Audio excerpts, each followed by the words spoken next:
The other thing we've kind of danced around Alabama.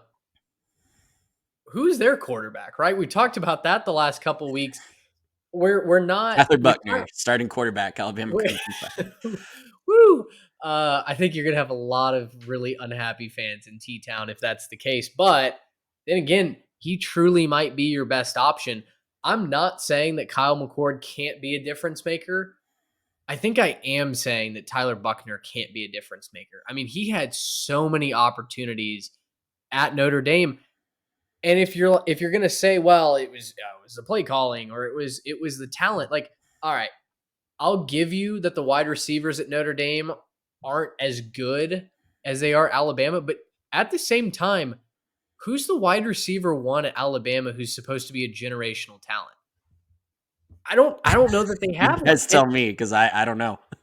That's been the knock on Alabama the last couple of years is they'll have a guy like Devontae Smith that goes off, right? But by and large, wide receiver has been a little bit of a weak position for Alabama as far as they can recruit the snot out of the position, right? Since 2019, probably like 2019, they had about 5 of those guys on the roster at one Yeah. time. But yeah, since then it's been slim picking since Devontae Smith walked out the door.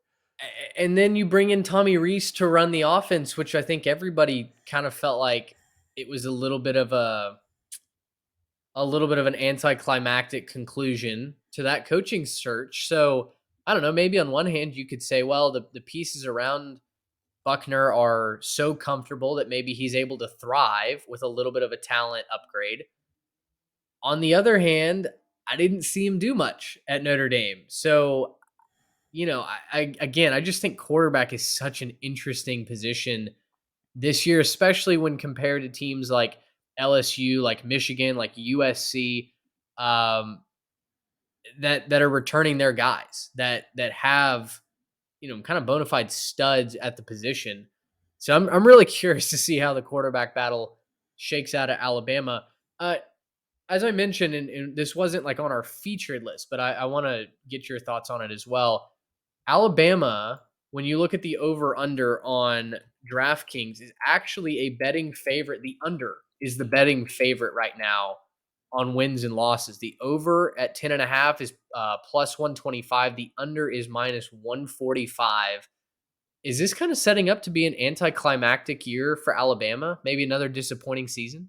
Oh, I think it absolutely is. I think we've been hitting that point hard that we don't think Alabama's going to win the SEC West this year. I don't think any of the three of us, as the roster stands right now, are going to project them to lose, fewer than 2 games. And that's what it would take to win the SEC West when you have an LSU team that's going to be trying to repeat. You've got tons of talent up and down that division.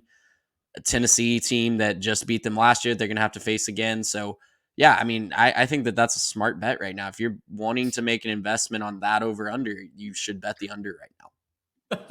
Not financial advice. Not financial advice. Do whatever you want with your own shekels, but I agree. I don't know that I would be throwing any hard-earned American currency on the over there, just because I don't know that I trust the offensive side of that roster right now. Gracious him! How about